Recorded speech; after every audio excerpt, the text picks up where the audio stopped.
এ দেখ দেখ, একটা ভিক্ষুক। চল চল বিটলু, ওর টাকাগুলো হাতিয়ে নি। হ্যাঁ হ্যাঁ, চল চল, ওর থালায় তো দেখছি ভালোই টাকা আছে। সাহায্য করুন, আমাকে 2 টাকা দিয়ে সাহায্য করুন। আমাকে 2 টাকা দিলে 200 টাকা পাবেন। যে যা পারেন তা দিয়ে সাহায্য করুন। শুনেছিস বাবলা, ভিক্ষুকটা কি বলল? আরে হ্যাঁ রে হ্যাঁ, সবই শুনেছি। চল মজা নেওয়া যাক, তবে তার আগে আমাকে 2 টাকা ধার দে। সবের মধ্যে আবার টাকা ধার চাচ্ছিস কেন? আরে এত কথা না বলে দে তো, তোকে একটু পরে 10 টাকা দিচ্ছি।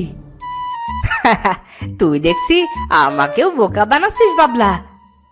আরে ভাই দে না, টাকাটা দিয়ে দিচ্ছি তো।